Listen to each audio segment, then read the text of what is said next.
Bom, pessoal, então, a partir de agora, essa videoaula está sendo gravada, né, sobre modelo de regressão, tá? Então, vamos aqui, a gente vai iniciar por esse nome, né, modelo de regressão. Bom, então, essa área da estatística, né, ela trabalha com, é uma metodologia com modelagem estatística propriamente dita, né, ou seja, a gente tem uma variável resposta de interesse, né? E a gente pode ter uma ou mais variáveis que a gente chama de variáveis explicativas, né? A gente já vai definir esses nomes, nas quais esse conjunto de variáveis ou uma única outra variável pode influenciar, né? Ou pode explicar de alguma maneira a nossa variável resposta, né? Então, um exemplo clássico de modelo de regressão é, por exemplo, previsão do tempo, né?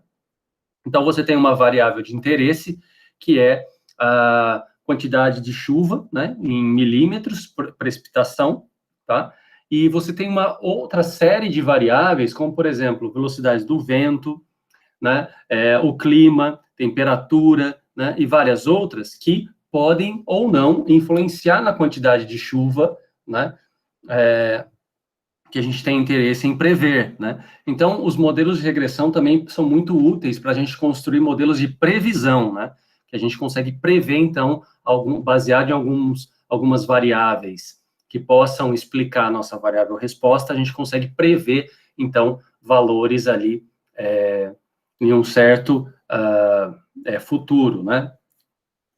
Tá? Então, essa aqui é a ideia. A ideia é a gente trabalhar, então, com variáveis que elas estão, o quê? Uma explica a outra, né? Vamos pensar no caso mais simples. Eu tenho uma variável y, resposta, tem uma variável x, que a gente diz que é explicativa, essa x tentando explicar a y, tá? De alguma maneira. Mas, evidentemente, que para uma explicar a outra, elas precisam estar associadas de alguma maneira, né? Porque senão não vai, né, explicar nada, tá? Então, ou seja, elas precisam estar associadas, ou seja, elas precisam estar correlacionadas, né? Então, algo de interesse que nós estudamos nessa parte inicial de modelagem é qual é a relação de duas variáveis, por exemplo, no caso mais simples, uma y e uma x. Sempre lembrando que a y é minha variável resposta ou de interesse, e a x é minha variável independente, né, ou a minha variável explicativa, né, que explica a x. Então, ou seja, qual que é a relação entre elas, né? Será que existe uma correlação entre elas?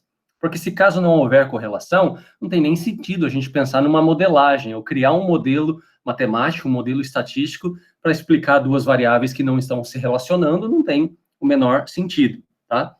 Então, é isso que fala um pouco esses modelos de regressão. Então, a primeira parte é estudar algo que a gente chama de correlação, né? Uma correlação chamada também correlação linear, tá? Porque a gente está pensando numa relação linear entre essas variáveis, né? Então, é a correlação linear de Pearson, né? Pearson foi um estatístico inglês ali do final do século XIX, tá?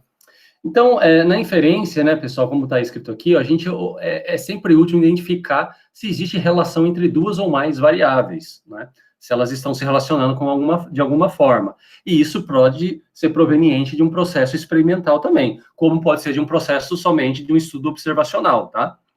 Então, em muitos problemas aí, a gente vai ter aí variáveis duas ou mais quantitativas, tá, pessoal? Relembrando que a gente só está estudando aí, por exemplo, uma variável y, que ela é quantitativa, né, ou seja, ela é medida de alguma forma, e eu tenho uma x que também é medida. Posso estudar variáveis, a relação de categóricas? Posso. Pode ser uma contínua, outra categórica? Pode. Mas o que a gente vai tratar nessa aula aqui é somente de variáveis quantitativas, né? Então, a partir do momento que a gente suspeita que exista uma relação aí de causa, né, de uma para outra, a gente pode pensar em tentar explorar essa relação, né? Então, como por exemplo, existem então vários estudos que corroboram com isso, né? Por exemplo, será que idade e altura, essas duas variáveis, elas estão relacionadas, se a gente botar um gráfico? Então, por exemplo, de crianças, né? A gente observa que quanto mais a criança vai passando o tempo, né, quanto mais ela vai crescendo, né, maior fica, quanto mais passa o tempo, né? Ou seja, ela vai ganhando, a sua idade vai aumentando, maior é a sua altura, né? A gente observa. Mas isso até certo ponto, né? A gente não cresce para sempre, não é? Até que chega um certo limite ali, em torno ali dos 16, 18 anos, né? Depende evidentemente, aí de cada pessoa. Nesse limite ali, a pessoa não cresce mais, ela se estabiliza num determinado tamanho, né? Então, mas até certo ponto, principalmente em crianças que estão em fase de formação, parece que existe uma relação entre um aumento o aumento da idade com o aumento da sua altura, né? Outro, por exemplo, será que o tempo de prática de esportes pode estar associado a um ritmo cardíaco, né? Então, isso a gente vê muito em atletas, até mesmo agora não, porque a gente não está conseguindo mais, não todo mundo, né, praticar esportes, por exemplo, na rua e tal, mas o exemplo que eu queria citar era as corridas de rua, né? Então, você vê muitas pessoas adeptas dos últimos anos para cá, corridas de rua, e o que você observa? A pessoa começa a treinar, ela vai correr, lá corre 1, 2 quilômetros, não está aguentando mais, né? Conforme ela vai melhorando o seu condicionamento físico, ou seja, o seu tempo de prática do esporte vai aumentando, você observa que seu ritmo cardíaco vai melhorando também. Então, ela consegue já lá correr mais 3, 4, 5 quilômetros, depois ela vai, conforme vai aumentando o tempo, ela vai para 10 quilômetros, assim sucessivamente. Então, parece que tem uma relação, né? De quanto maior o tempo de prática, o seu ritmo cardíaco ele vai estabilizando, né? Até um certo limite ali. Ou, por exemplo, lá na economia ou na área de ciências sociais, eu poderia pensar, será que existe uma relação entre taxa de desemprego e a taxa de criminalidade, né? Se a gente avaliar, por exemplo, vou avaliar o Brasil dos anos 70 até hoje, né? Houve um aumento da criminalidade, mas será que isso está associado ao aumento do desemprego também? Isso pode estar associado, né? Então, assim, são ideias que, se elas existem do ponto de vista prático, uma causa, né, atuando, uma causando a outra, propondo um efeito, então você pode imaginar que a gente pode tentar explorar essa relação de alguma maneira, né? Uma outra ideia é, num experimento, você propor aí, será que a temperatura ela vai aumentar o rendimento num certo processo industrial, né? Então, eu vou aumentando a temperatura lá de um certo tipo de experimento e vou avaliando o rendimento. Evidentemente que vai chegar um ponto que esse rendimento não vai aumentar, vai abaixar, né? Mas será que tem alguma relação? Então, são alguns casos, tá? Então, para a gente avaliar explorar essa relação, o que a gente faz é um gráfico, um diagrama que a gente chama de dispersão. O nome de dispersão é para saber o espalhamento, como que esses dados estão espalhados ali, em que, supondo no caso mais simples, a gente tem uma variável y, que é a variável resposta, né? E a variável x, que é chamada de variável independente, ou variável explicativa ou explanatória, ou covariável, mas esse nome covariável é mais associado aos estatísticos, tá? Os estatísticos falam mais covariáveis.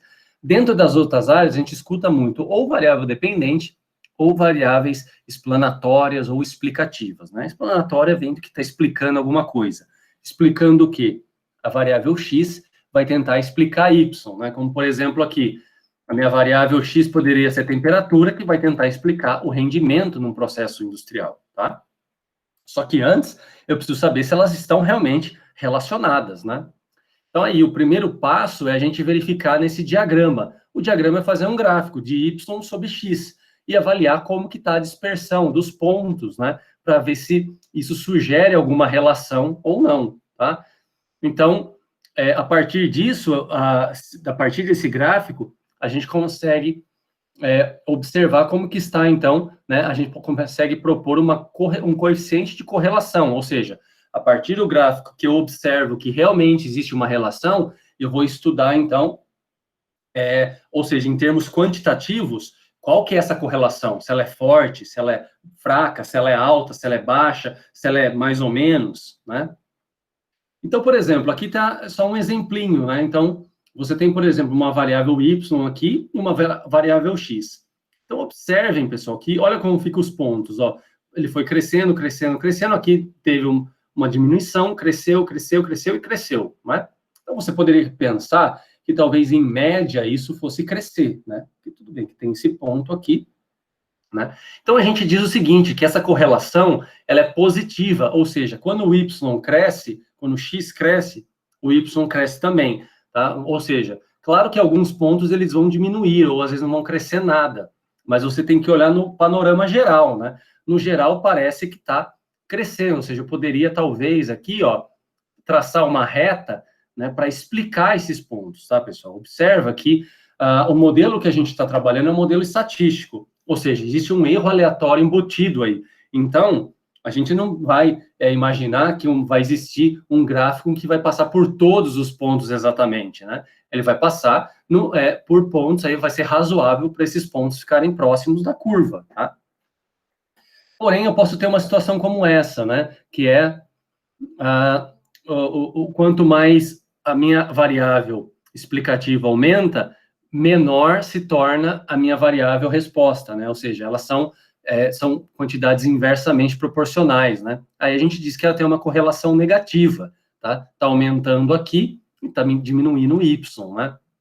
Então, por exemplo, existem alguns fenômenos na física, como, por exemplo, existe uma lei, né, chamada da lei de decaimento de Newton, né, que você coloca, por exemplo, tem uma certa quantidade de um líquido, né, que está sob uma certa temperatura, e conforme o tempo vai passando, né, numa temperatura ambiente, né, ele está, por exemplo, vamos supor 80 graus, e ele vai perdendo calor, né, ou seja, essa temperatura vai diminuindo ao longo do tempo, né. Então, você observa que um gráfico desse formato representa bem esse processo, né, da lei de decaimento aí, de Newton, né. Então, ou seja, é uma forma da gente pensar que isso é uma correlação negativa, né? Então, ou seja, eles estão correlacionados, mas de forma negativamente, ou seja, quando um aumenta, o outro diminui.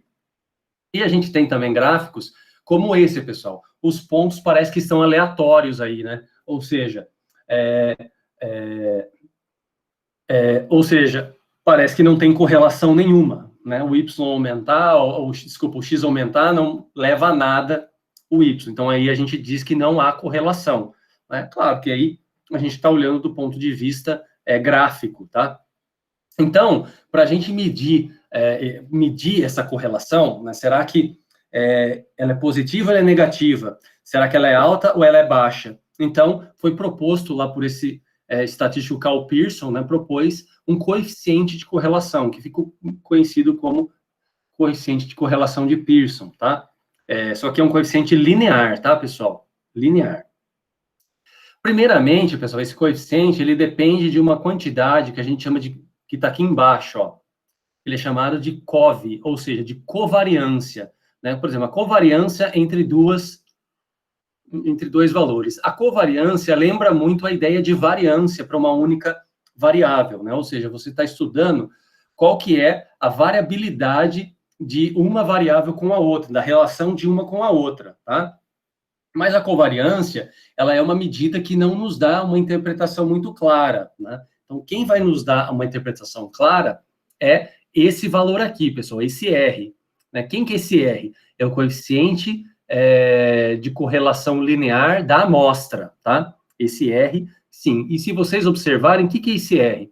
Esse R é o quê? É a covariância entre as duas variáveis estudadas, dividida pela raiz quadrada das respectivas variâncias de x ou de y, né? Ou, se você extrair a raiz quadrada aqui, fica o desvio padrão das duas, né?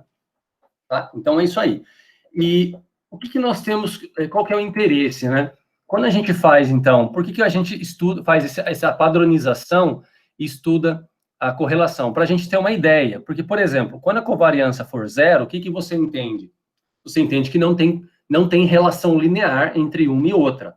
Mas quando ela for positiva, né, esse valor aqui pode ser tanto positivo quanto negativo. Se ela der, por exemplo, 80, você fala, olha, então significa que é uma correlação positiva. Se ela der negativa, né, dá menos 50, é uma correlação negativa. Porém, você não tem, você não consegue ter magnitude do quanto isso é forte ou é fraco, se essa relação entre as duas variáveis é forte ou fraca, né? Então, eu não sei o que é esse 80, eu não tenho uma medida, pode ser qualquer valor aí, né? Então, a gente padroniza na correlação justamente para a gente ter um valor para avaliar se essa correlação é forte, é fraca, é intermediária ou basicamente não existe correlação. Quem nos dá essa informação é o R, né? É o Rzinho. Então, o que a gente observa já? Que quando a gente padroniza a covariância, o coeficiente de correlação amostral, que é o R, ele assume valores somente entre menos 1 e 1, tá? Somente entre menos 1 e 1. Então, ou seja, se o R for 1, quer dizer que existe uma correlação perfeita positiva, né, entre as variáveis. Se ele for menos 1, existe uma correlação perfeita negativa entre as variáveis. E se ele for 0, não existe correlação, tá? Então, assim, é evidente que você não vai achar R igual a 1, né? Porque seria assim, o que significa o R igual a 1? Cada valor de Y vai bater exatamente com o valor de X, né? Ele vai dar ali uma reta perfeita, tá? Então, o que você pode encontrar? Algo próximo a 1, né? Por exemplo, 0,9, 0,95. Em geral, pessoal, acima ali de 0,7, por ali, você já pode considerar isso, né, uma correlação muito forte, tá? Positiva, forte, né? E a mesma coisa é válida para o menos 1. Se tiver lá menos 0,8, menos 0,9, é uma correlação muito forte, só que negativa, tá? Tá certo? Então, vamos avaliar esse exemplo aqui no R, né? Então, esse exemplo, ele fala do seguinte, ele fala de uns dados que diz sobre a renda familiar e o gasto com alimentação de 8 famílias.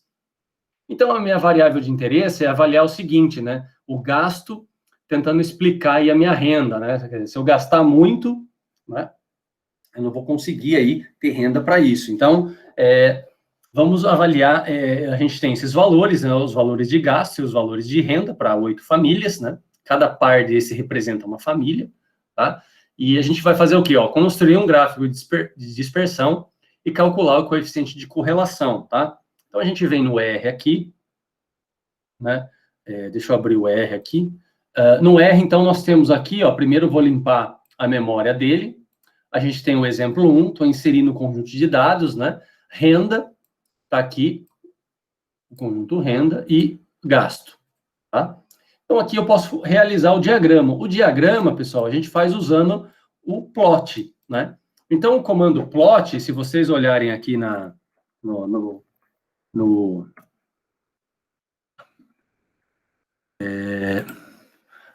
comando aqui plot, né? O que você tem, ó? No help, ele te dá algumas informações, né? Você sempre tem que colocar a primeira variável aqui, ó, é o eixo horizontal, tá? Vamos dizer, entre aspas, o X. E a segunda é o Y, tá? É assim que ele lê. Então, é o plot de X e Y, né? Então, sempre quando for a sua variável que vai ficar no eixo das abscissas, vem em primeiro. Em segundo, vem o eixo das ordenadas. E depois tem uma porção de comandos que você pode incrementar para melhorar aí o seu gráfico visualmente. Então, aqui eu vou colocar, ó, quem que é a minha variável X? É o gasto. O Y é a renda. O PCH19 vai me dar pontinhos fechados, né?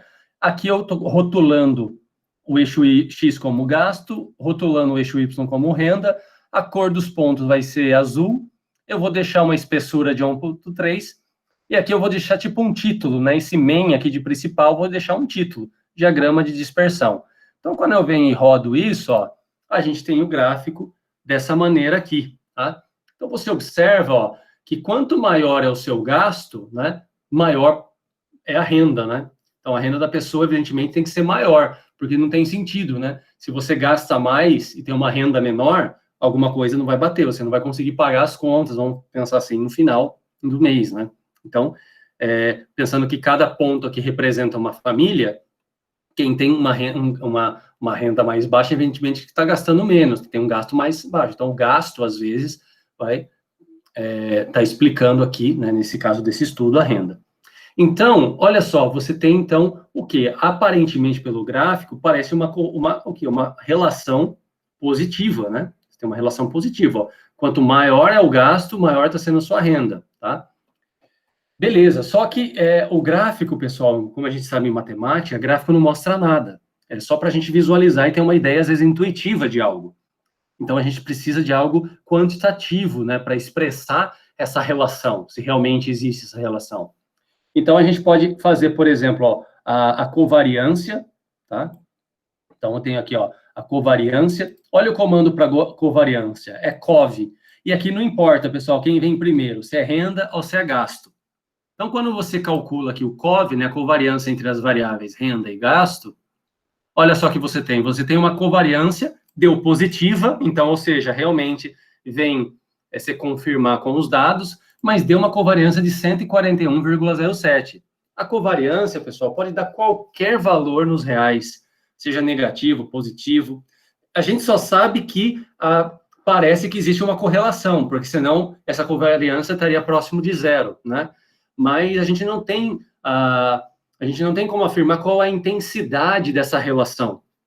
Então, a intensidade é dada pela correlação, que tem esse comando, ó, core, né? Não é de cor, é core de correlation, tá? Então, aqui vai explicar a correlação. Se a gente deixar assim, ele vai estar fazendo a correlação de Pearson, né? Então, quando você vem aqui e plota, né? E compila, olha o valor da correlação aqui, pessoal, 0,934, né? Então, ou seja, se a gente voltar no nosso slide aqui, 0,934 está bem próximo de 1, o que indica que é uma correlação positiva e é forte, pessoal, tá? Então, é uma correlação positiva e forte. Então, é isso que você pode, isso seria a interpretação, né? Ou seja, as variáveis, então, gasto e renda possuem uma correlação forte e de forma e positivamente, né, de forma positiva, ou seja, quando um aumenta, a outra também aumenta, tá? Então, essa que é a ideia. Então, a interpretação sai do coeficiente de correlação, né? Coeficiente de correlação, tá? Beleza? Tudo bem? Se alguém tiver alguma dúvida, pode ficar à vontade aí para perguntar. Tá? Então, aqui a gente tem um segundo exemplo, tá? Que a gente vai avaliar de forma mais rápida, tá? Que é o seguinte. Aqui a gente tem um experimento lá na área da engenharia agronômica, né? Em que os dados, eles seguem aí, eles foram constituídos da seguinte forma, né? Você tem um estudo que você quer ver, avaliar o engenheiro agronômico, lá, o agrônomo, ele queria avaliar o quanto de CO2 que é absorvido pelas plantas, né? Então, ele propôs um experimento em que ele tinha lá concentrações de CO2, tá? Que é a variável X, aplicadas a folhas de trigo, né? A uma temperatura constante aí de 35 graus, né? E as quantias lá de CO2 que ele avaliou é dada, né? Que é o Y, ela é dada, então, nessa unidade, que centímetros cúbicos por diâmetro, acho, né? Não sei o que é o DM, mas não lembro. E por hora, né?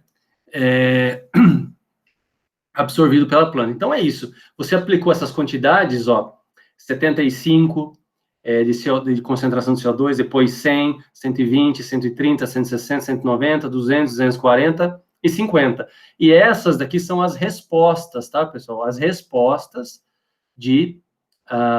absorvidas, né? Desculpa, as respostas, a variável resposta que é o CO2 absorvido pela planta depois. Depois foi coletado isso, né?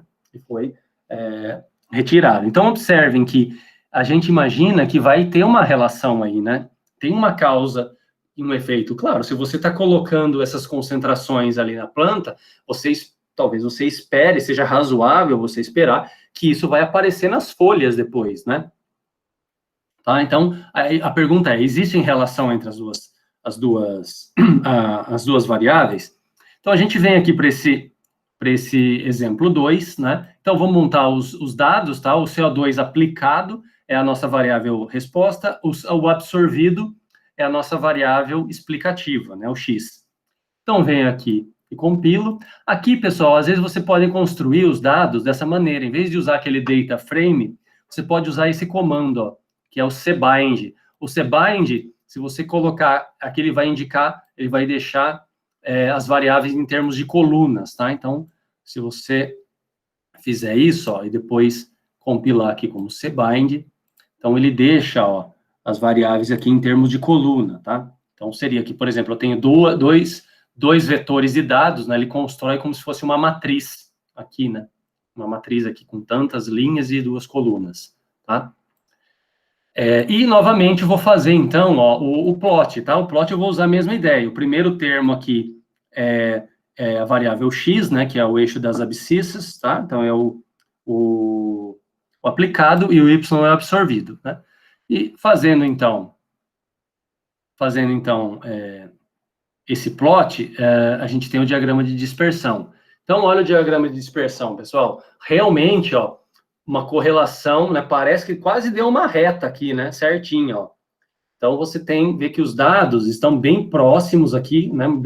Podem ter uma variação bem pequena, né? Então, parece que uma reta, uma equação da reta, por exemplo, que pode ser o nosso modelo futuro, né? Vai explicar esse conjunto de dados, né? Então, parece que tem uma correlação forte e positiva, né?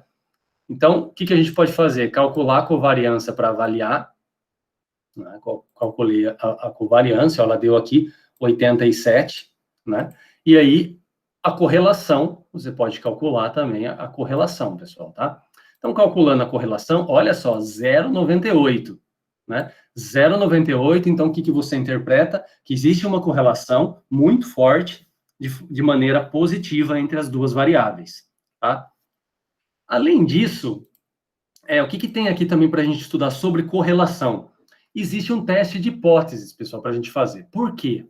Né? Porque é o seguinte, a gente pode fazer um teste de correlação, né?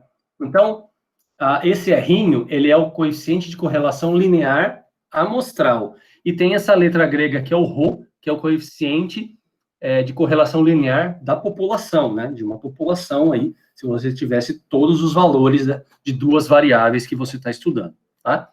Mas a ideia é assim, por que você precisa fazer um teste de correlação? Não basta aquela estimativa, né? Faz o seguinte, ó. Imagina que você calcula a correlação entre duas variáveis e ela não dá zero, porque se der zero você sabe que não existe, mas ela dá próxima disso. Ela dá 0,2, por exemplo, 0,1, né? Então, o que você faz? Será que isso tem correlação ou não tem? Será que eu posso afirmar que essas variáveis não estão correlacionadas? Ou não? O que a gente faz aí? Porque é o seguinte, pessoal, às vezes, eu diria o seguinte, depende. Depende do quê? Depende das variáveis que você está estudando. Depende da natureza delas, né? Dessas variáveis. Porque, às vezes, existem variáveis que são tão sensíveis que mesmo uma correlação aparentemente baixa, né? 0,02, 0,1, né? Você não pode descartar. Ainda vai existir uma certa correlação, tá? E tem variáveis que não, às vezes tem uma variável que você está comparando, você está estudando um relacionamento com outra, e ela dá lá 0,2, 0,25, e aí você já tem que descartar, ele acusa que não existe correlação. Então, depende. Então, para a gente tirar essa dúvida, a gente realiza um teste de hipóteses, né? E esse teste é muito simples. Você pode avaliar o seguinte, H0 ó, é a correlação populacional ser igual a zero, ou seja, não existe correlação. H1 é esse coeficiente aqui ser diferente de zero, ou seja, existe correlação. Tá? Isso daqui é formulado por um teste T. É como se a gente fizesse um teste T para uma única amostra, né? Para duas amostras, desculpa. Em que nós temos aqui uma distribuição T com N menos 2 graus de liberdade. Tá? Então, assim, no R, o que você faz? Ó, você tem, então, um teste de correlação linear. É muito simples. O comando é esse daqui, ó, é core.test.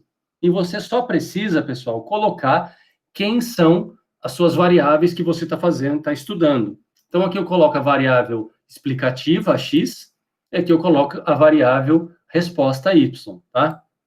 Então, quando eu rodo isso, ele já vai me dar a saída. Né? Então, ele falou aqui que é um teste, né, de correlação de Pearson. Ele me fala aqui quem são os dados. Aqui eu tenho a estatística do teste, os graus de liberdade, né, que depende do tamanho da amostra.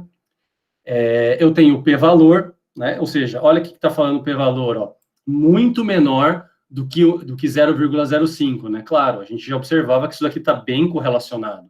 Então, ou seja, como ele é muito menor, o que a gente faz? A gente rejeita H0 e fica com H1, que de fato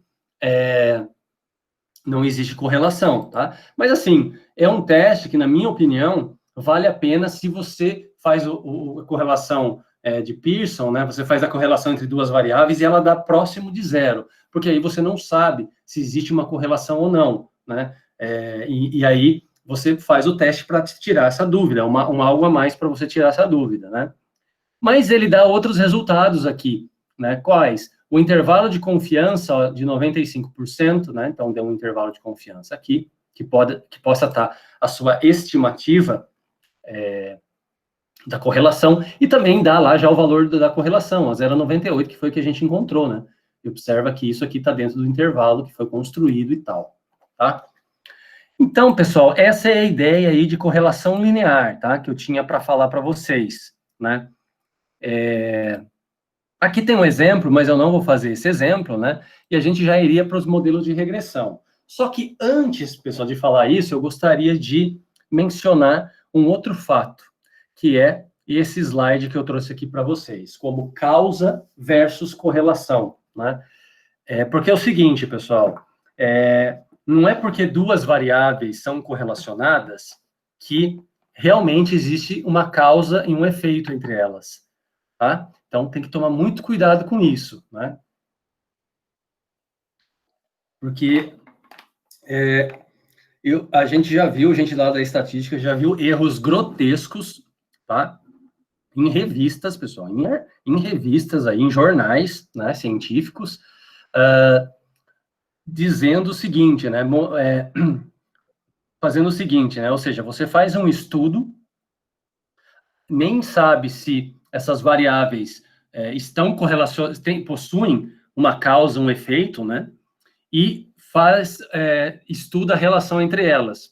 E daí, todas que derem relações, né, uma correlação significativa, você vai lá e estuda elas, supondo que exista uma causa e efeito entre essas variáveis. Mas isso não é verdade, tá? Nem sempre. Nem sempre isso é verdade. Então, o que a gente sabe? A gente sabe o seguinte, que causa implica em correlação. Se existir uma causa entre duas variáveis, ou mais, né? Então, isso vai ter uma relação entre elas. Então, causa implica em correlação, mas correlação nem sempre implica em causa. A gente não pode afirmar a volta, a recíproca, tá? Por quê? Eu trouxe aqui, pessoal, se vocês olharem, ó, deixa eu aumentar aqui, eu trouxe uma reportagem, tá? Da Folha de São Paulo, né, de 2015, que eu achei, né, que fala justamente um pouco sobre isso, ó. O tema é, ó, quando Nicolas Cage faz filmes, mortes são evitadas. Então, pode parecer engraçado no primeiro momento, né? Ó, veja outras correlações estatísticas que mentem, né? Na verdade, não é mentira, né?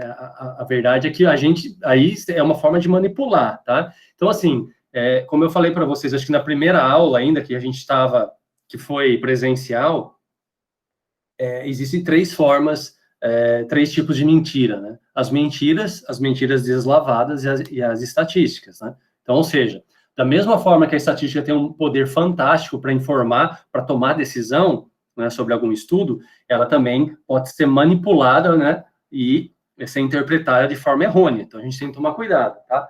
Então, aqui, essa reportagem mostra vários desses fatos. Por exemplo, mostra alguns outros engraçados, né, que são engraçados. Ou seja, olha, veja só, olha as conclusões erradas. Quanto mais velha a Miss América, né, lá nos Estados Unidos, em um determinado ano, mais gente assassinada, queimada nos Estados Unidos.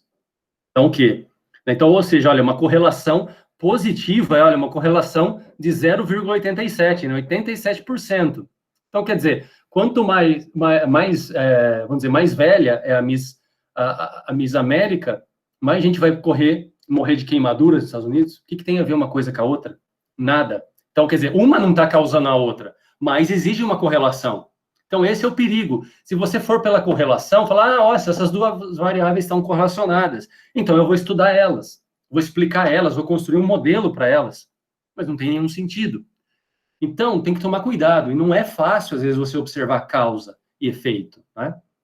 A gente tem que tomar cuidado, porque que nem o cara fala aqui, ó, o mundo é muito complexo, e às vezes essas coincidências existem, porque esses são números. Quando você coloca lá no modelo, né, você coloca lá para calcular a correlação, do ponto de vista estatístico, né, só do cálculo, aquilo são números, você não está pensando né? Ele está dando qual que é a relacionamento entre esses dois conjuntos de dados, tá? Um outro exemplo, ó, tá aqui, né? Número de colônias de abelhas produtoras de mel e apreensão de menores por porte de maconha.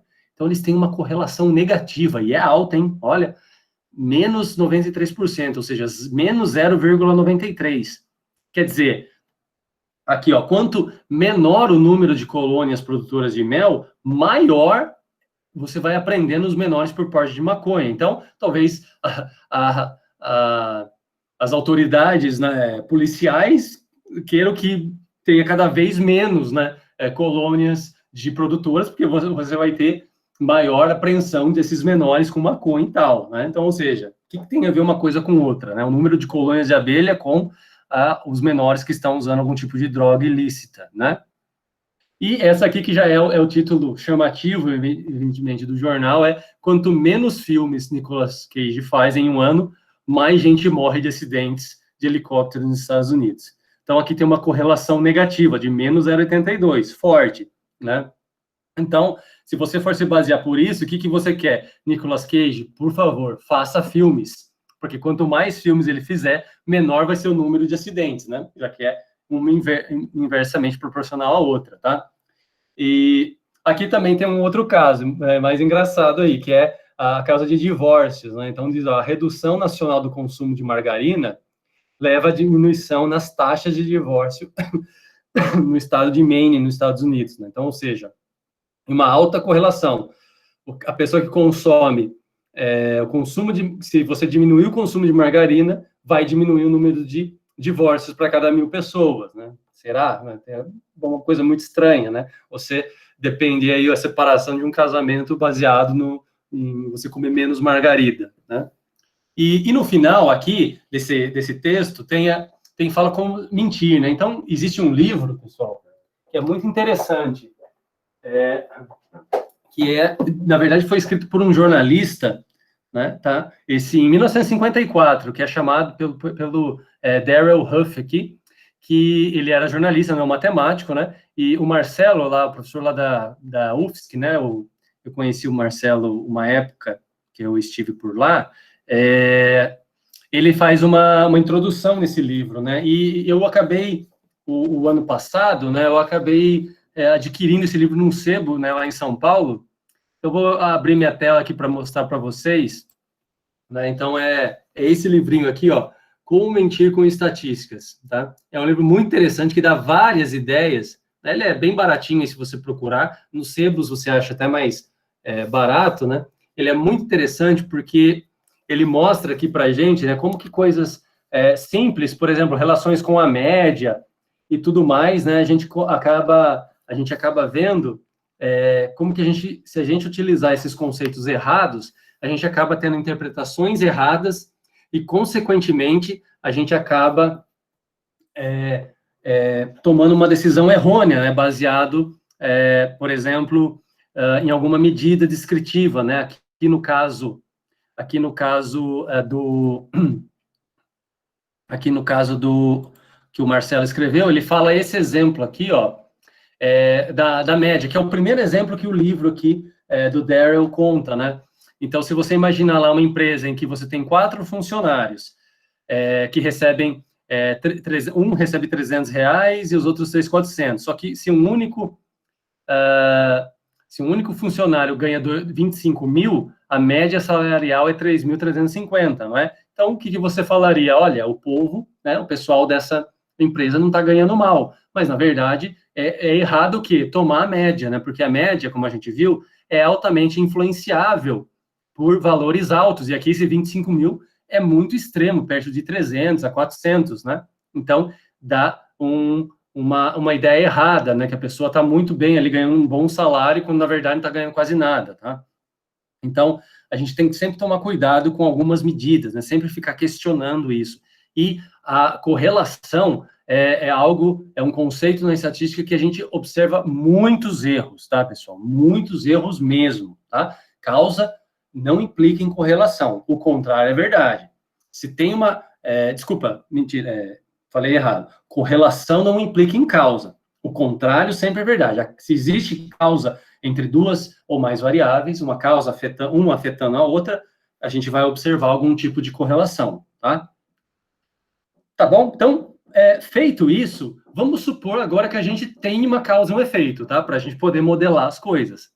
Então, o nosso objetivo aqui, pessoal, é o seguinte, é tentar achar um modelo estatístico, né, um modelo matemático ou um modelo estatístico que consiga explicar razoavelmente esses dados, né, para que eu possa tirar interpretações disso também, né.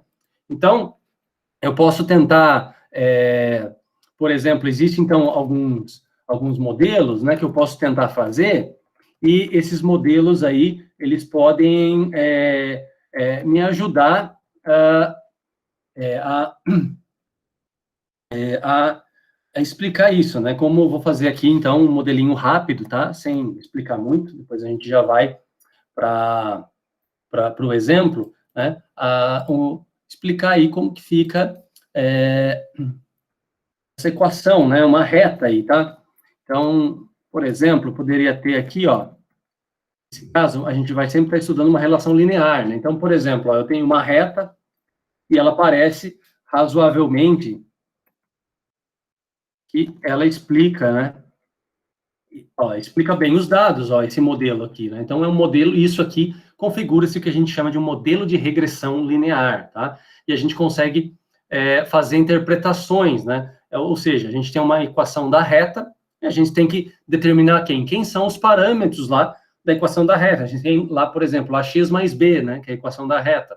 Então, quem que é A, quem que é B? O objetivo é estimar A e B para a gente poder escrever essa reta e depois avaliar se esse modelo é adequado aos dados, porque tem isso também, né, pessoal? Às vezes o modelo não é adequado, tá?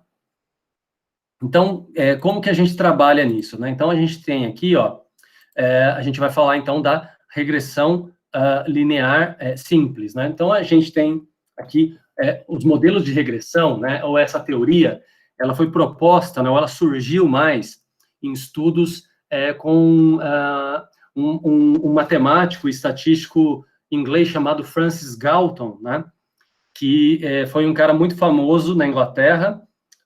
Na verdade, o seu primo foi muito famoso, ele era nada mais, nada menos do que primo de Charles Darwin, tá? Então, né, todo mundo... pela teoria da evolução, tá? E Francis Galton foi um cientista que ajudou muito na construção desses modelos, né? E, na verdade, os dados que ele tinha para chegar nisso foi o seguinte, ele estudou, ele acabou estudando, assim, como que as alturas dos filhos, né, poderiam ser explicadas pelas alturas dos pais, né? Então, o que ele observou? Que, claro, você observa assim, você tem lá um casal que tem estatura alta, você pressupõe que, né, tem uma grande chance dos filhos desse casal também ser alto, né? Se eles têm uma estrutura mais baixa, também ser baixo, média, né? Isso é óbvio e todo mundo já consegue observar, né? Simplesmente pela observação você consegue notar. Agora, quando você pega uma população geral, para onde que vai isso, né? Como que eu posso pensar nesse estudo? E será que tem uma relação, né? Parece que tem, do ponto de vista genético, né? A gente acredita que tem. Então, o que o Galton descobriu? Descobriu que, independente, né, da altura, dessa altura, né, dos pais, né, a altura dos filhos sempre regredia a uma média dos dados. Então, o nome regressão vem disso, de regredir a média, tá? Então, ou seja, você explicar seus dados por meio da média, né? Então, você tenta estudar qual que é o valor esperado a partir de uma determinada altura do seu pai ou da sua mãe, né? Vamos pegar dos pais aí, ou do pai, só do pai. Né? Qual o valor você espera para a altura do filho? Né? Essa que é a ideia, né? Porque, em média, né, evidentemente. Então, essa que é a origem da palavra regressão. Então, eles regridem a média. Então, regressão, pessoal, não tem nada a ver com a ideia lá de você, né, estudar vidas passadas, não tem essa abordagem aqui, não, tá? E no inglês, assim, regression models, né, ou regression analysis, pegou isso, e vários outros pesquisadores estudaram, né, a gente tem, desde a época de Galileu, se você for pegar as primeiras ideias, né, de você tentar estimar modelos parecidos com o que seria a regressão, vem lá de Galileu, e depois você tem outros matemáticos e físicos, como Lagrange, Laplace, né, Legendre, que eram matemáticos que tentavam estimar aí as distâncias, né, de certos planetas em medidas astronômicas e tal, né.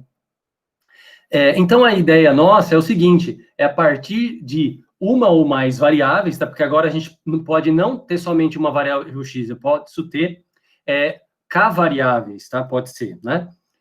A gente vai tentar o quê? Fazer com que essas k variáveis expliquem a nossa variável resposta de alguma maneira.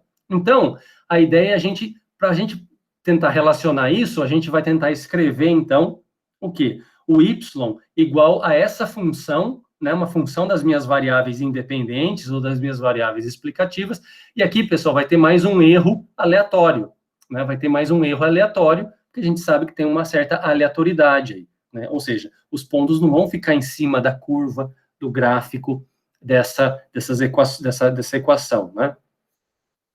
Então, a ideia aí é aproximar os dados a uma função f, né, que seja ideal para isso, tá?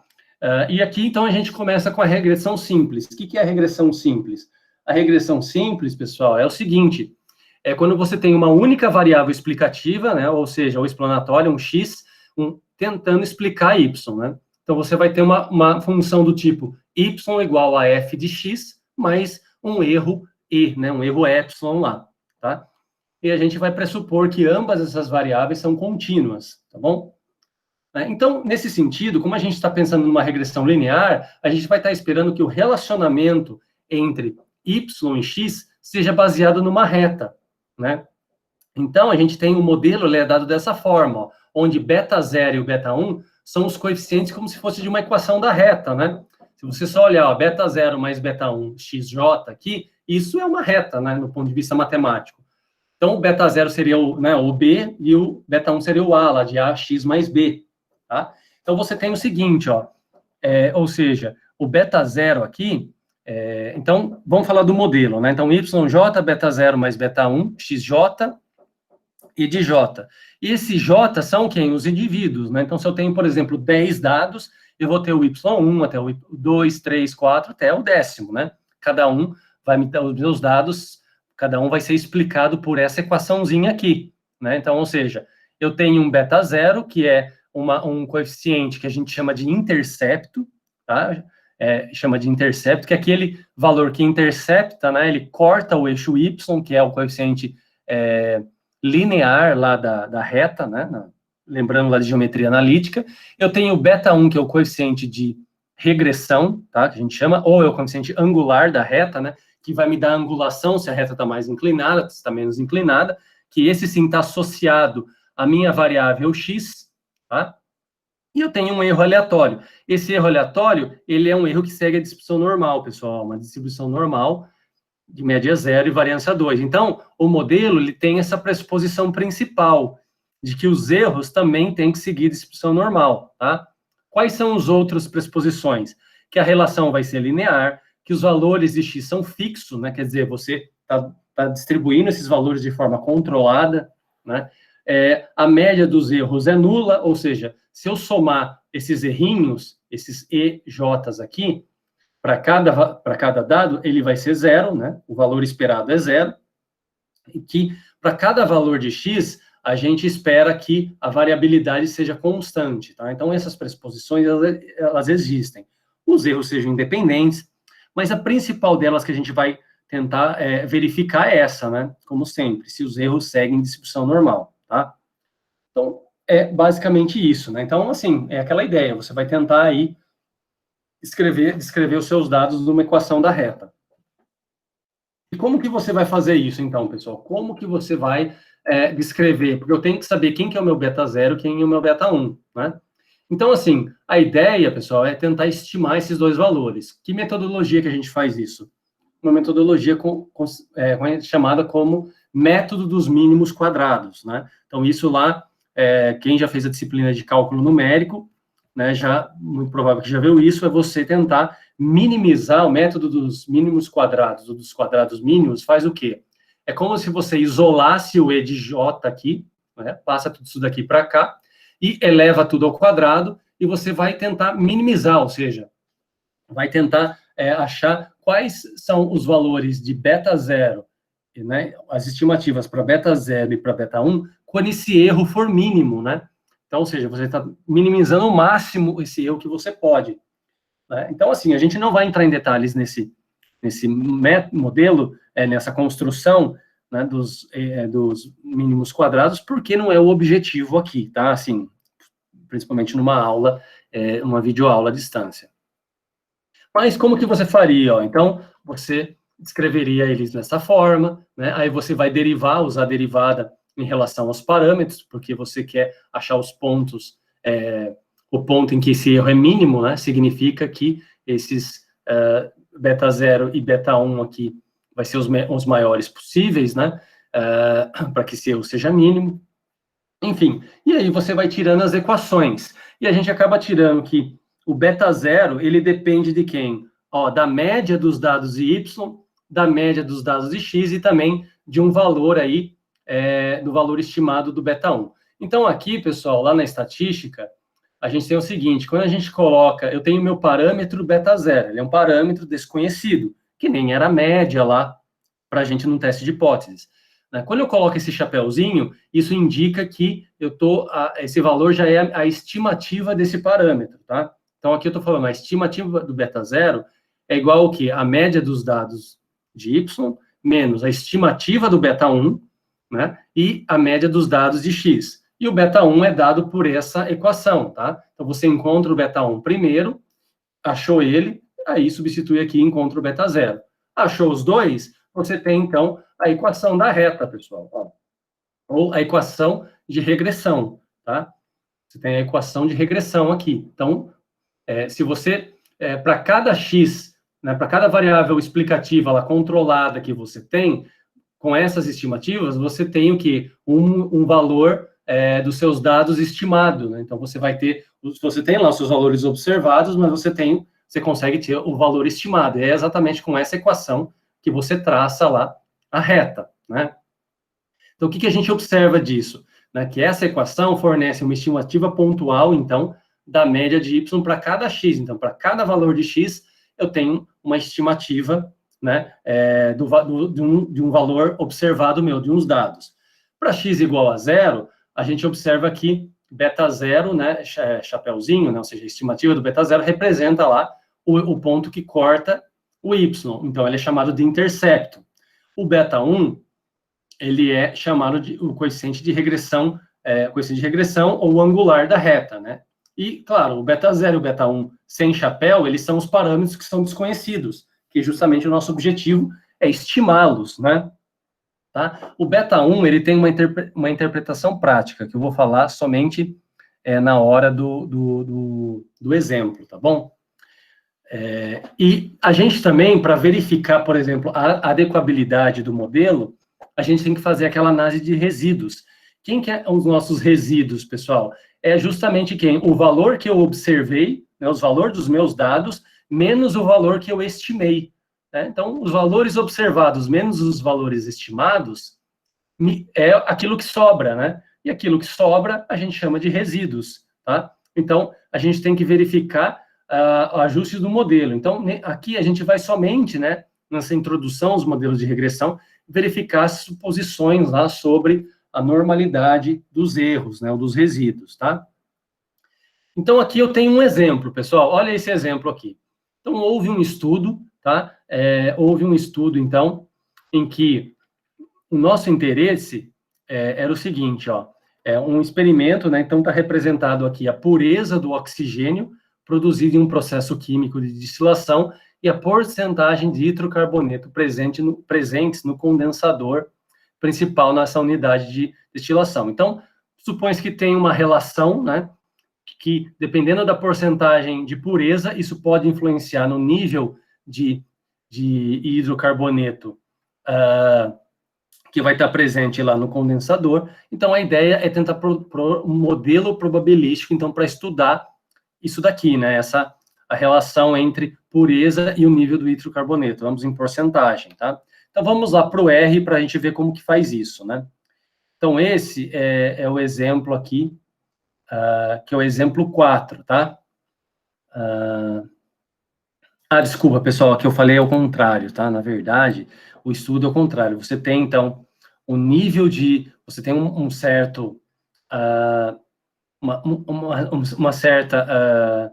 uma certa porcentagem de hidrocarboneto, né, fixada. Então, para cada nível desse, você vai ter um nível de pureza, né? Então, é isso aqui que a gente coletou dos dados do experimento, tá? Desculpa, então a variável resposta é a pureza do oxigênio, né? E a variável que vai tentar explicar essa pureza é a quantidade, então, lá o nível de hidrocarboneto presente nesse condensador aí, tá?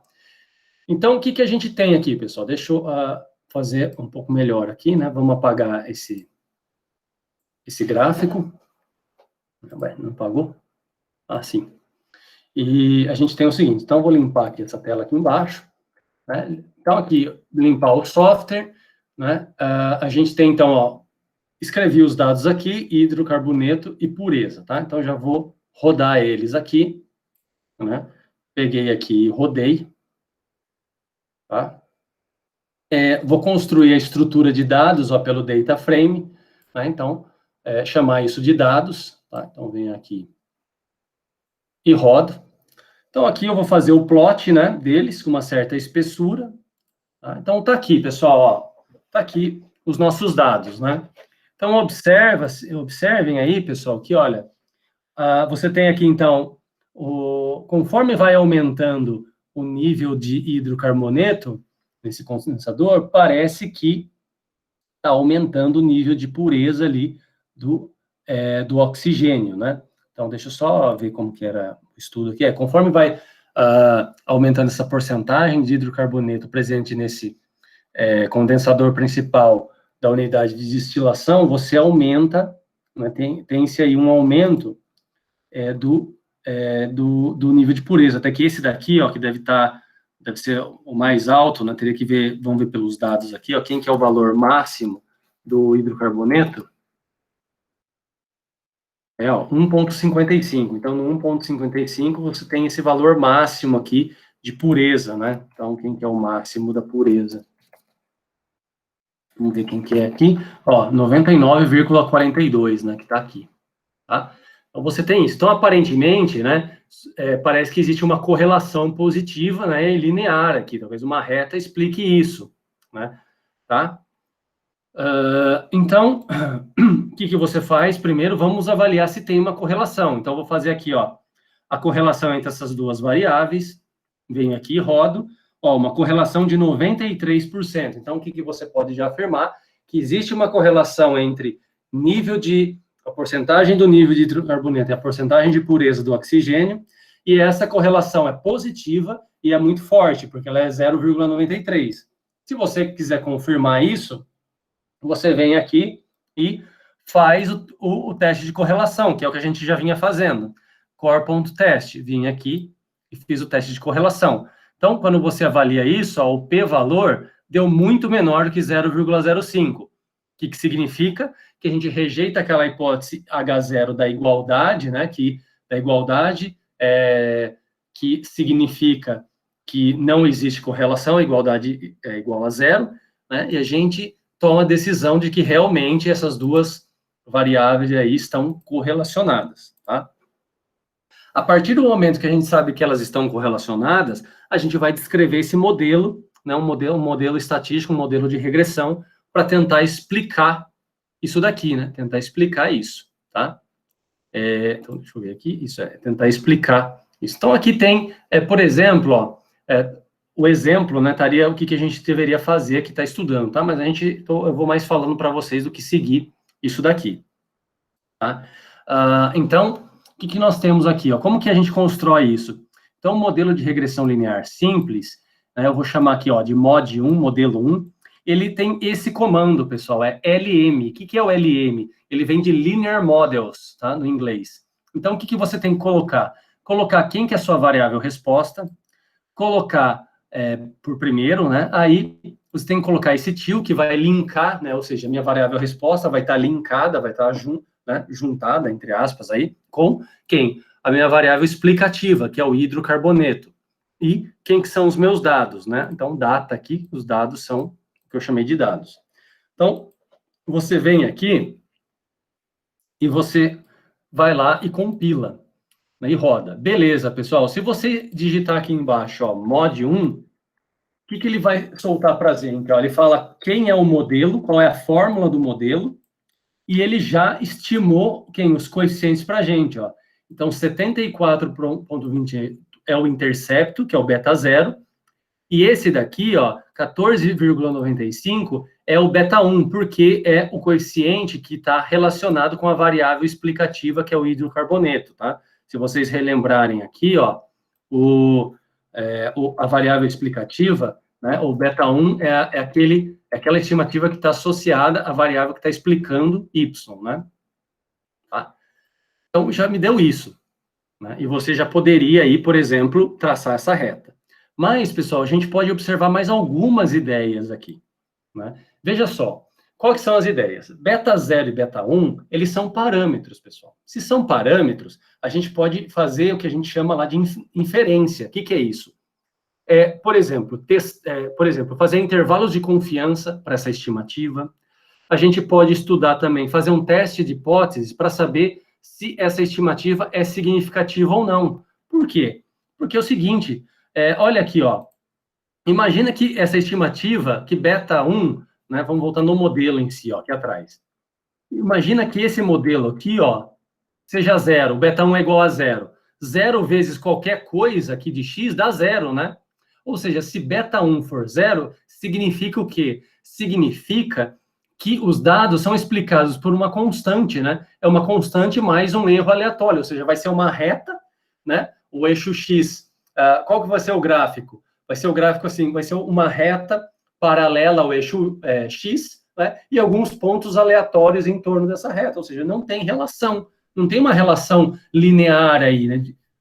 Explicativa, né? Não tem nenhuma variável, a variável x não está influenciando na y, né? Então, é importante a gente fazer um teste para beta 0, porque ele é um parâmetro. Esse teste é um teste T, tá? Mas o R já faz isso. E também fazer um teste no intercepto, para saber se ele é significativo ou não, porque, às vezes, esse intercepto ele não corta o eixo Y, tá? Ele não corta, então, às vezes, você não precisa usar ele. Tudo isso faz melhorar a adequabilidade do modelo, né? Quando a gente for observar se os erros seguem distribuição normal, tá? Então, quem que indica essas informações que eu acabei de falar? Esse comando summary. Então, quando você faz o summary do modelo, ele me dá todas essas informações. Olha aqui que ele soltou aqui para nós, ó. Ele me deu a fórmula, ele me dá uma estatística descritiva dos resíduos. Olha só, os resíduos, então, qual que é o valor mínimo dos resíduos, né? Qual que é o máximo dos resíduos, tá? Né? Quem que é a mediana dos resíduos, o primeiro quartil, o segundo quartil, e aqui ele dá essa tabela, ó, essa tabela que está aqui, ele me dá algumas informações, ó. Então, ele fala assim, ó, os coeficientes, quem são, né? Olhando por essas colunas, o coeficiente é primeiro intercepto, o segundo, né? Ou seja, aqui é beta 0, 1, é beta 0 e o beta 1. Aqui ele me dá a estimativa do beta 0, a estimativa do beta 1. Aqui ele me dá, pessoal, o erro padrão, né? O erro padrão, que é o quê? A estimativa do desvio padrão, tá? Desse valor aqui. Então, ou seja, ele ficaria aqui 74,28, né? Então, vai ter uma variaçãozinha aí desse 1,59, e aqui uma variaçãozinha em torno da média de 1,31. Tudo isso para quê? Para você construir intervalos de confiança, tá, pessoal?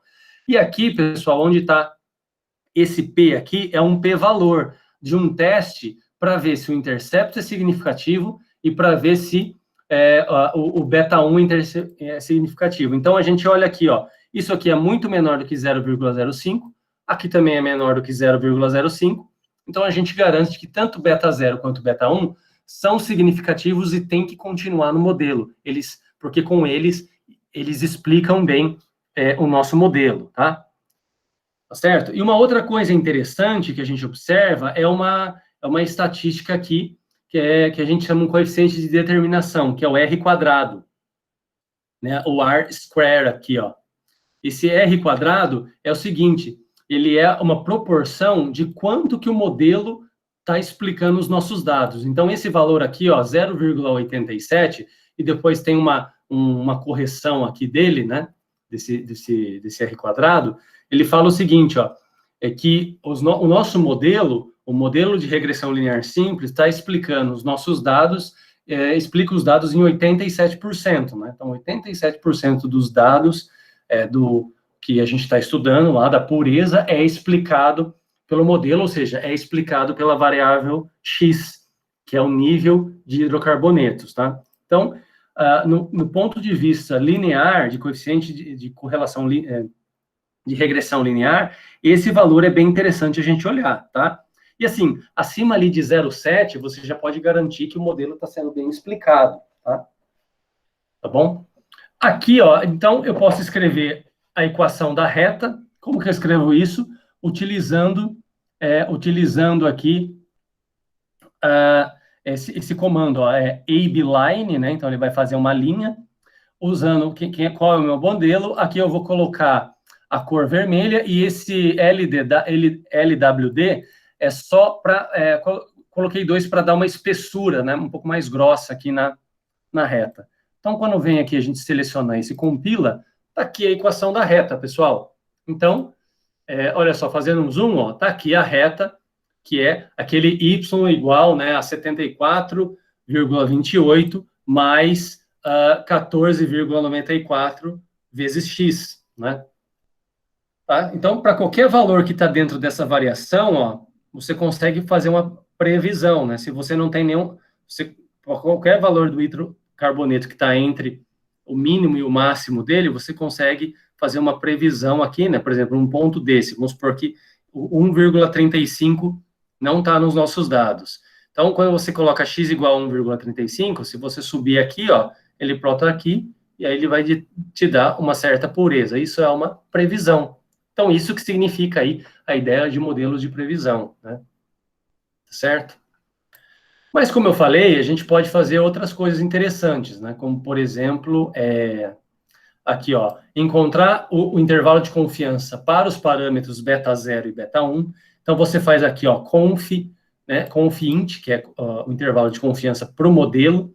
Se você só escreve isso, ele já vai te dar os 95% dos dois parâmetros, ó. Então, rodou, ele deu aqui, ó, qual que é o intervalo de confiança do beta 0, né, a estimativa dele está aqui dentro, vai dar também do beta 1, né? Se você quiser outros níveis de confiança, por exemplo, 90%, e somente do beta 1, você tem que selecionar. Então, eu escrevo aqui, intervalo de confiança do modelo 1, vou somente vou querer o parâmetro que está associado à variável hidrocarboneto, que é o beta 1, e num nível de confiança de 90%. Então, quando eu rodo, ele me dá somente esse daqui, né? E aí, pessoal, a gente tenta avaliar também a adequabilidade desse modelo, né? Porque vocês observam que esse modelo explicou em 87%.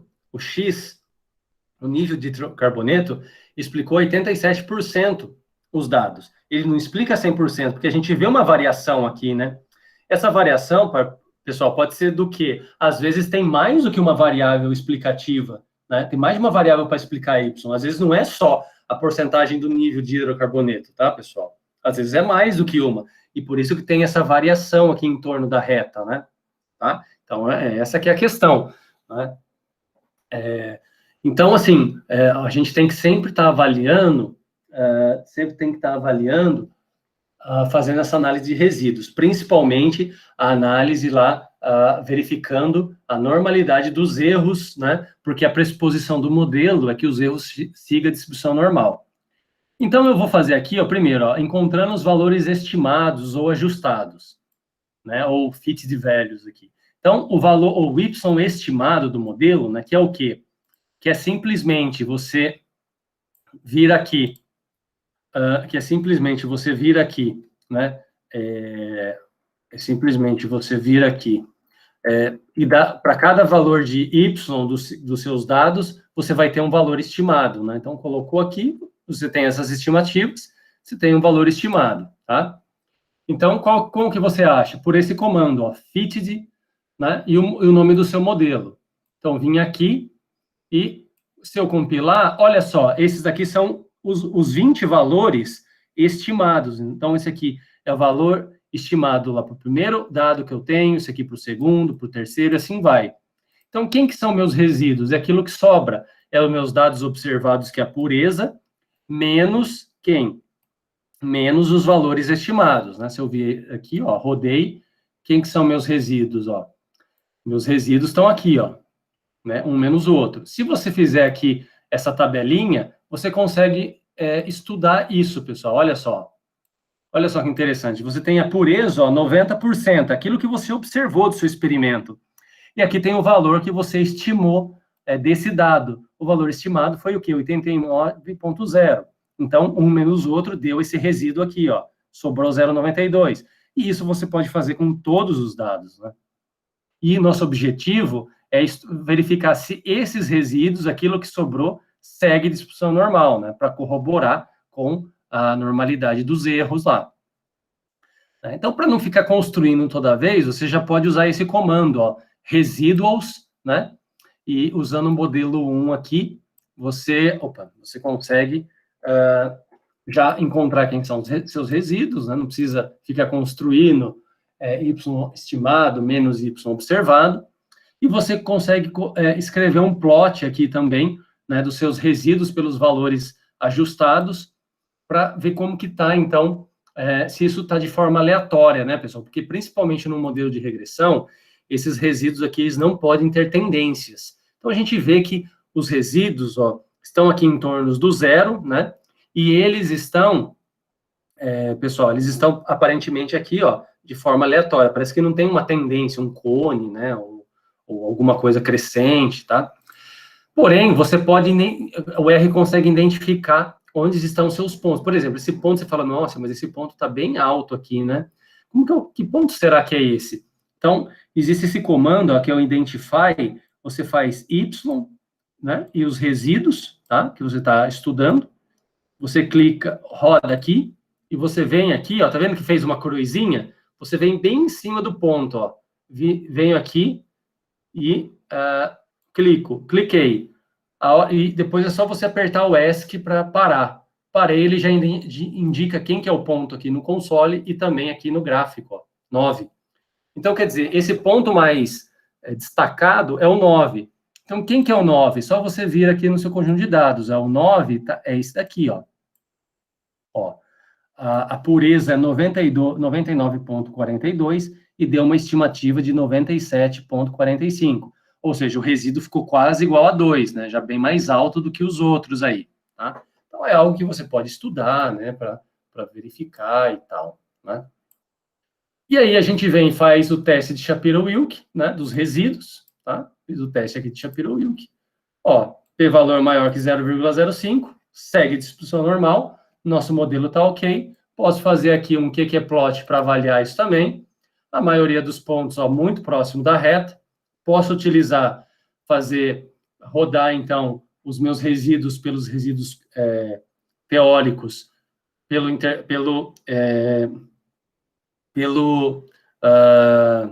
envelope simulado, né? Fiz aqui, ó, todos os pontos dentro do intervalo. Então, eu garanto que meu modelo está ok e a gente pode ir, então, usar ele e ir para a sua interpretação, pessoal.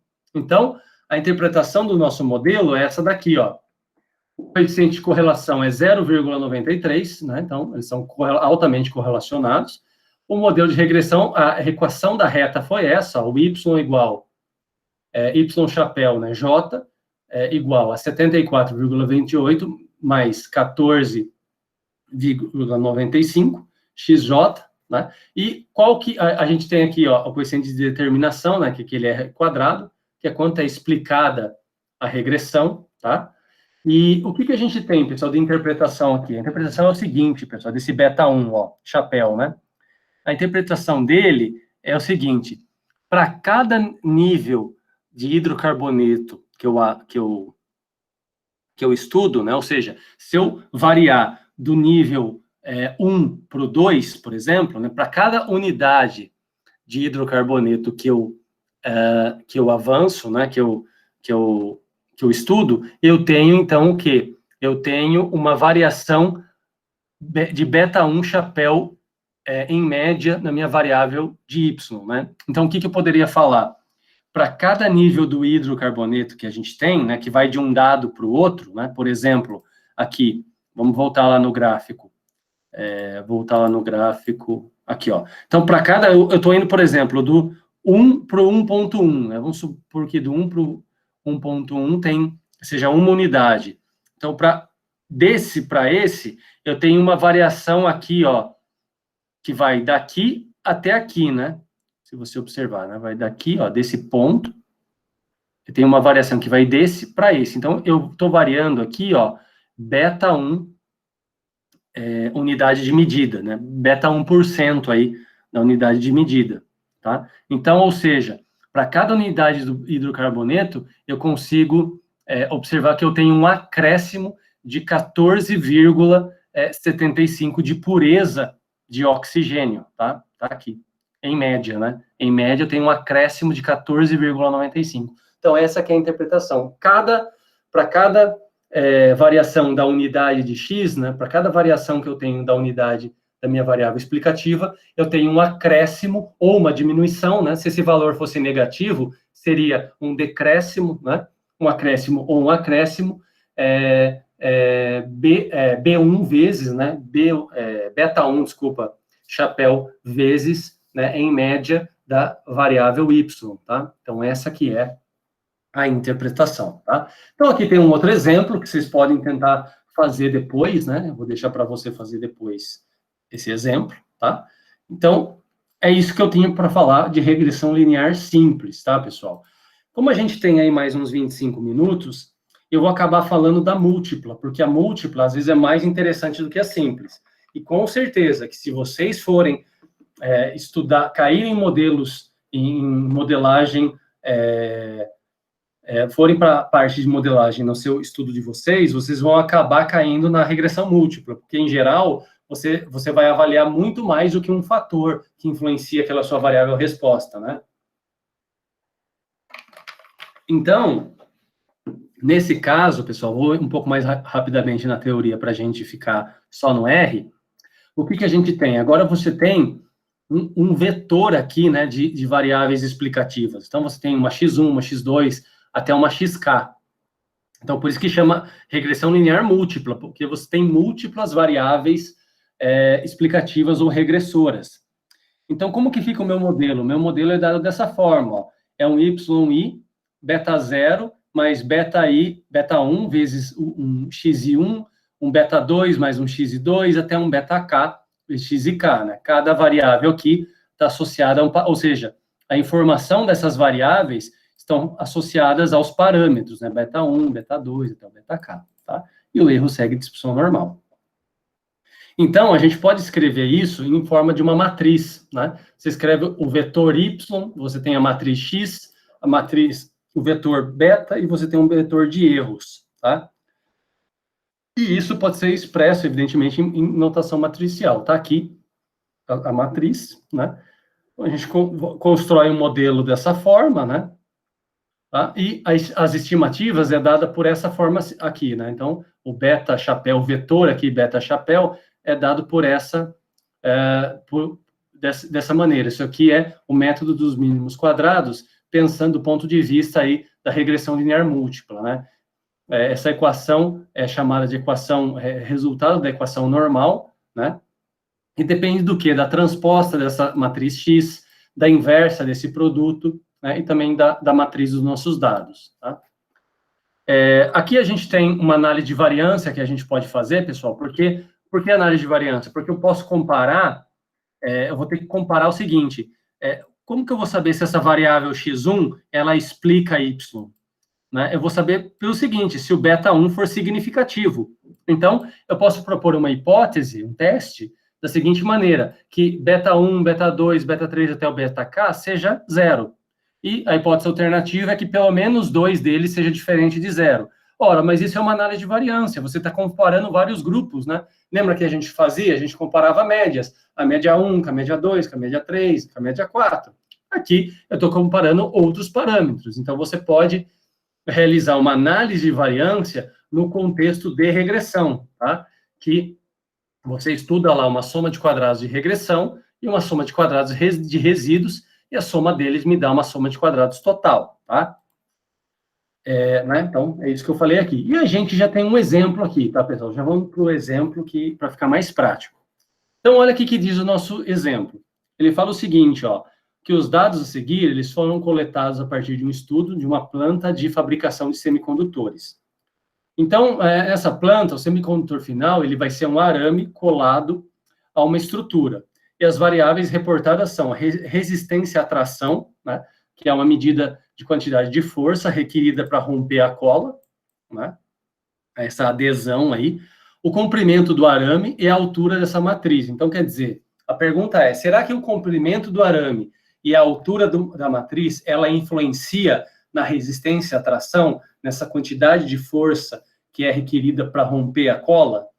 Né? Então, essa aqui é o estudo. Então, foi feito um experimento e a gente tem aí, né, vamos colocar aqui um pouco maior, tá? E a gente tem aqui, né, os dados, né? Então, aqui você tem a variável resposta, que é resistência à tração, né? E você tem, então, agora duas variáveis, né? Você poderia ter mais 3, 4, 5, quanto vocês quiserem, mas duas ou mais para explicar essa variável resposta, né? Então, eu tenho o comprimento do arame e a altura do molde, e essas duas aqui, tentando explicar a resistência, a tração, tá? Então, vamos lá no R. Então, no R, a gente vai nesse script aqui, que é o script de regressão múltipla. É interessante a gente instalar esses pacotes, tá, pessoal? Vocês vão ver o porquê. Né? O pacote RGL, o pacote CAR e o CorePlot, tá? É interessante, né? Então, vou aqui limpar meus dados, tá? Vou chamar essas bibliotecas, né? E aí, eu vou... e a partir de agora, então, ó, tem aqui os dados da minha resistência, os dados de comprimento e os dados da altura lá do molde, né? Comprimento do arame e altura do molde. Então, venho aqui, rodei, vou escrever minha estrutura de dados, né? Minha estrutura de dados tá aqui, né? Então, venho aqui os dados. Ó, tá aqui os dados, então, né? Os mesmos que estão ali, vocês podem fazer lá inserindo pelo Excel. Tem uma coisa interessante para fazer também, pessoal, que é o seguinte, é fazer o summary dos seus dados, da estrutura de dados que você criou. Se você fizer isso, olha o que acontece, ó. Ele te dá um resumo para cada variável que você está estudando, ó. Então, ele te dá qual que é o menor valor dos dados, quem que é o primeiro quartil, a mediana, a média, né, o terceiro quartil e o valor máximo. Lembra que com isso você faz os box plots, né, do comprimento e da altura. Então, pode ser algo interessante para você avaliar lá na análise exploratória, né, medidas descritivas e tal. Esse valor simplesmente te dá ao início dos dados, e esse plot, pessoal, agora, a gente faz o gráfico de dispersão. Mas o gráfico de dispersão, ele não vai ser um único, né? Porque a gente não tem mais uma variável x com uma y. Eu tenho uma y e tenho x1 e x2, né? Que é a altura e o comprimento aí do arame e do molde. Então, eu escrevo o plot da minha estrutura de dados, né? Eu vou chamar de scatter plot, e olha como que vai ser essa estrutura de dados, né? Então, ela vai gerar para a gente isso aqui, pessoal. O scatter plot é exatamente isso, né? O que é isso daqui? Ele está falando aqui, ó, eu tenho as variáveis no estudo, ó, resistência, comprimento e altura, e a gente avalia dessa maneira, ó. Então, aqui, ó, é o eixo Y, aqui é o eixo X, aqui é o eixo Y, aqui é o eixo X. Então, por exemplo, esse gráfico aqui está mostrando o relacionamento da resistência com o comprimento somente. Então, a gente observa que, ó, realmente parece que tem uma correlação positiva aqui.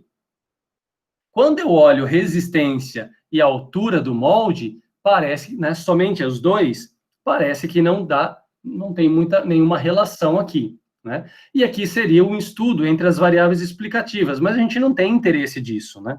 Então, também não tem relação a gente não tem interesse. O que a gente tem interesse é na resposta com as outras duas, tá? Então, a gente olha, em geral, para esses blocos que estão aqui.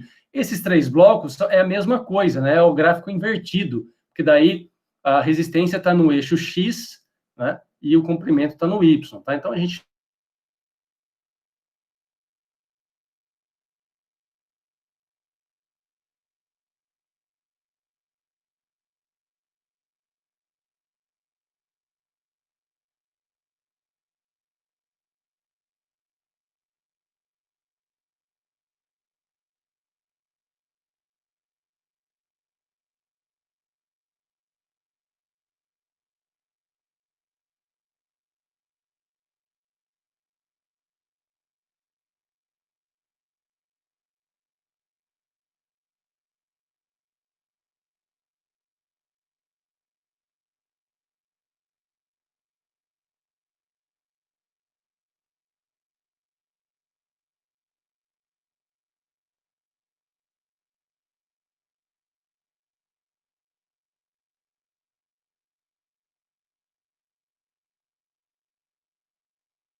Ô Henrique, você que derrubou o professor, né, mano?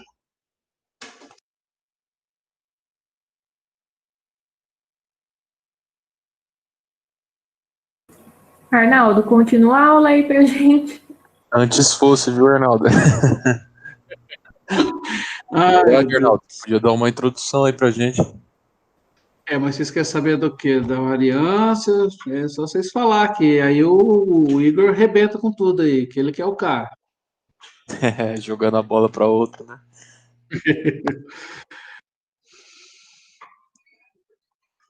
Mas e agora? O professor consegue voltar sozinho?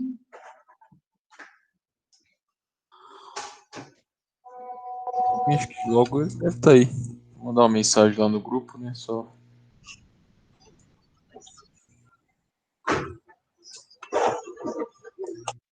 Ou talvez ele nem notou ainda que caiu.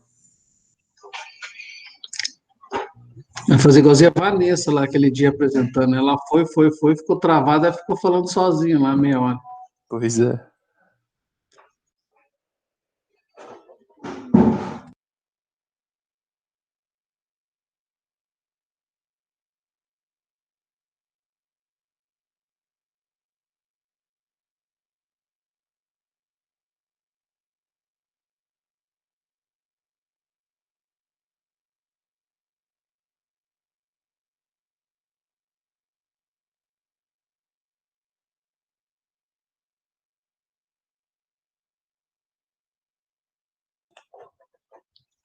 Tá sem áudio, professor.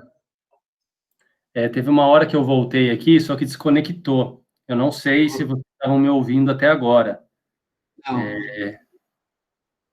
Você apresentou aquele gráfico ali, travou tudo e o Igor acabou derrubando, o Henrique derrubou o senhor, eu acho aí, acabou com tudo. Tá, então assim, tudo bem. Era o gráfico a minha tela está apresentando, tá, né? Não. Ainda não. Eu vou apresentar aqui de novo. Vamos apresentar. Tá, já está terminando aqui, ainda bem que eu acabei vendo isso. Foi esse gráfico aqui, ó. Só fala para mim se foi esse.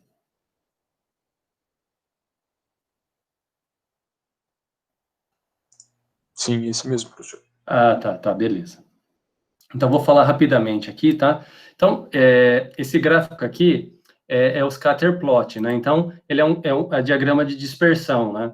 Então, o que acontece? Ele vai avaliar, então, a correlação entre a minha variável resposta, que é resistência, com as outras explicativas. Então, aqui, por exemplo, você observa que aqui é o eixo Y e aqui é o eixo X. Então, você observa que a resistência ela é bem correlacionada com o comprimento, e parece que não é muito com a altura, tá? Então, é basicamente isso que ele vai mostrando para a gente, né? Então, assim, dá para você estudar uma matriz de correlação, né? Que é essa daqui, porque agora você está pensando em múltiplas variáveis, né? Então, eu não estou mais fazendo a correlação de x e y, mas sim de y com várias outras variáveis explicativas. Então, eu vou não ter mais um único valor de correlação, eu posso plotar uma matriz. Então, eu tenho que pegar dos meus dados quem que eu quero construir a minha matriz. Então, estou pegando lá os dados que vai da coluna 1 até a 3, né, que são justamente essas três, né, resistência, comprimento e altura. Então, aqui, quando eu faço isso, eu tenho a matriz de correlação, tá? Fazendo isso, é essa matriz de correlação que está aqui, e aí a gente avalia dessa forma. A matriz de correlação, a diagonal dela vale 1, né? Porque você está avaliando a correlação da resistência, ó, com a resistência. Claro, é os mesmos dados, então vai valer 1. Aqui também com comprimento, aqui também com altura, né? Então, como que você faz para saber a correlação da variável resposta, resistência com as outras? Você olha aqui, né? Aqui, ó, resistência com comprimento. Você tem esse valor, 0,98. Muito forte, como a gente já pressupunha aqui no scatter plot. Resistência e altura. Ó, 0,40. Aqui parecia que não ia dar nenhuma correlação, mas dá uma correlação, né, que não é de se desprezar. A gente também pode estar estudando esse gráfico aqui, que é o core plot, que ele é mais um gráfico para mostrar a intensidade via essa matriz de correlação, ó. Então, você tem aqui as intensidades, né? Então, o que você tem? Uma cor azul escura, quanto mais é azul o valor da correlação que está aqui nessa matriz, né? Mais forte a intensidade da correlação. Quanto mais vermelho aqui, né? Mais forte, mais negativo, né? O azul é mais forte positivo. E quanto mais clarinha a cor, você observa que a correlação é mais fraca, tá? Então, é uma forma de você mostrar isso de maneira, via uma intensidade, né? Então, como que a gente descreve o modelo? Então, o modelo, ele é descrito dessa forma. Ele é descrito, então, aqui, ó, você vai usar a mesma função LM, né? E você utiliza, então, ó, a resistência, que vai estar linkado com quem? Com as variáveis explicativas. Então, essas variáveis estão somando, né? Porque o modelo, a pressuposição dele é essa, né? A pressuposição, então, desse modelo, ó, se você olhar, ela é o quê, ó? Que y é igual ao quê? Uma soma de variáveis, né? Então, você escreve ela assim no R, tá? E aqui é o conjunto de dados que a gente deu aqui, né? Então, aqui o conjunto de dados, tá? Deixa eu ver uma coisa aqui. Não tá certo. Aqui o conjunto de dados. Então, eu venho aqui e rodo, né? Se eu rodar esse primeiro aqui, ó, e escrever mod 1, ele vai me dar as estimativas, né? Ó, me deu as estimativas de todos. Observe que essa altura está muito próximo de 0, né? Então, você pode imaginar, será que esse aqui, ó, é o beta 0, beta 1 e beta 2, né? Então, você pode falar, será que se beta 2 aqui é 0? Às vezes a altura não vai importar no nosso modelo, né? Então, você faz um summary. O summary, olha o que ele fez aqui. Ele me dá aqueles resultados, né? Aqui me dá as estimativas. E essa última coluna me dá aquele teste T para cada uma das dos parâmetros. Então, beta 0, ó, ele é significativo, porque o p-valor é o menor que 0,05. O comprimento também, o beta 1 e o beta 2 também, tá? Todos são significativos. O R quadrado, que mede o quanto as minhas variáveis explicativas em conjunto explica a minha variável resposta, ó, deu muito alto, 0,98, né? Então, quer dizer, aparentemente parece que é um modelo que se explica bem os dados, tá? Eu posso estudar aqui os intervalos de confiança, ó. Tenho aqui os intervalos de confiança para 95% para os 3 parâmetros, beta 0, beta 1 e beta 2. Posso estudar os resíduos, né, novamente, tá? Ó, estudando os resíduos, né, por meio dos valores estimados, e tenho, então, esses valores aqui, né? Então, aqui eu tenho a resistência, essa primeira coluna, que é o valor observado, o valor estimado, né, de Y, pelo modelo, e tenho os resíduos. Eu tenho que avaliar se esses resíduos seguem distribuição normal, tá? Aí eu posso fazer o quê? Um gráfico de resíduos versus valores ajustados, né? Então, fazendo esse plot, ó, a gente tem, dessa maneira, a gente observa que os resíduos parecem estar espalhados aqui de forma aleatória, não tem nenhuma tendência, né? Você pode usar lá aquele comando para identificar também. E, por fim, você tenta avaliar aqui a normalidade dos erros, né? Então, você faz lá o que é plot. Olha, a maioria dos pontos estão... tirando esse ponto, né, que você pode até identificar, a maioria dos pontos estão ali próximo dessa reta, nessa linha, né? E a gente faz o teste de Shapiro-Wilk, 0,82, realmente a gente confirma que os erros seguem distribuição normal, né? Pode-se fazer aqui um envelope simulado, tá? Ó, envelope simulado, aqui apareceu só um fora, né? Então, menos de 5%, não tem problema algum, tá? Né? E a gente diz o seguinte, que o modelo está bem ajustado, está adequado aos dados, né? E como ele está adequado aos dados, então eu posso utilizá-lo, né? Posso pegar esses valores e fazer as interpretações, tá? Só do ponto de vista aí que a gente pode estar estudando, pessoal, a gente também pode selecionar variáveis explanatórias, né? O que é isso? Como, por exemplo, aqui, quando a gente fez o summary, né? Por exemplo, o summary do modelo 1, né? Mod 1, eu posso olhar o seguinte, né? Esse summary, aqui, por esse p-valor, todas as variáveis, tanto o comprimento quanto a altura, elas são significativas, né? Mas eu posso falar, será que realmente elas têm que estar no modelo? Né? Então, existe uma metodologia que é chamada aí, seleção de variáveis, e você pode selecionar se realmente todas as suas variáveis explicativas estão, de fato, ajudando na explicação da variável resposta, porque às vezes é uma só, duas, né? Você tem 10, e 3 que explicam, as outras 7 não. Então, tem esse método que a gente chama de stepwise, que ele faz alguns passos, né? Então, o que ele faz? Ele tira uma variável explicativa, reestima um modelo, né?